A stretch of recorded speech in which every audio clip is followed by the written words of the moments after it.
What's going on, Muscle Monsters? Elian Gonzalez here, and welcome to another My Top 5 video. In this video, we're going to talk about my top 5 tips for building bigger pecs. So let's jump right in. Tip number 1, understanding the anatomy and the biomechanics of the chest for training it more effectively. All right, the anatomy is very simple. We have the pec major, which is basically the entire pec, and then we have the upper chest or the upper clavicular. And the functions are, again, very basic. To take the humerus across the body, to flex the shoulder, and internal rotation. If you do this from home, you can actually feel your chest firing. All right, so that's tip number 1. Let's jump into number 2. Tip number 2, making sure that you are shortening the pec maximally. All right, here's what I mean. The chest is actually at its shortest when the humerus is completely across the body.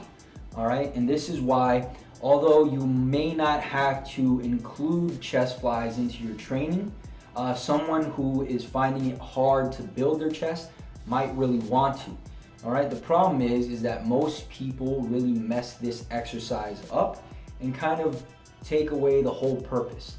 All right, so what they'll do is they'll start with their elbows slightly bent, and they'll come up almost as if they're hugging a barrel. All right, and if you touch here, the chest is contracted, but not to any significant degree. All right, now let's go back. All right, and this time what I want you to do is I want you to straighten your arms out so you can get the humerus further across the body as you come up. So as you come up, you're straightening the arms out a bit more, and so now you're gonna have a much more shortened contraction. And so the chest fly is actually going to now be more effective. Let's jump into tip number 3, which is, like any other muscle, progression. If you're not getting stronger in your lifts, you are not going to grow. This doesn't mean that you have to train like a power lifter, and it certainly doesn't mean that you have to train at 85% or higher for reps of 3 to 5. It simply means that you must aim to add volume. All right, so whether it be in the 8 to 10 rep range, 12 to 15, doesn't matter. Just make sure that you are aiming to get stronger. So if this week you're training with 135 on the bench press for 4 sets of 8, you continue to do that. No further adaptations need to take place, so your chest isn't going to grow. However, if you add 5 or 10 pounds, now we're adding that new stimulus, and thus your body is forced to grow to be able to handle that load later. And as long as we continue to progress in our lifts, our body will have to adapt by building new, bigger muscle to handle the weight. All right, very basic stuff. Tip number 4, tuck those damn elbows. See too many people benching with their elbows flared. Not only is this bad for your shoulders, but it's really taking away from what could potentially be the best mass builder for your chest. All right, so for example, or from home, you can do this. Flare your elbows out, and remember, with the barbell, we're not going to be able to cross the humerus over the body, so let's be realistic. Okay, when we press up, if our shoulders are flared, we are going to notice that the chest is firing, but not to any significant degree. Now bring that back, tuck the elbow, and press out right in front of you. You're gonna notice that the contraction is much stronger. So it's critical, not only for safety, but for development, that we tuck our elbows when we are bench pressing. And lastly, tip number 5, increase the frequency. All right, you may have gotten some decent gains by hitting your chest once a week. However, at some point that's gonna slow down, and it's time to increase the frequency. Train your chest more frequently throughout the week.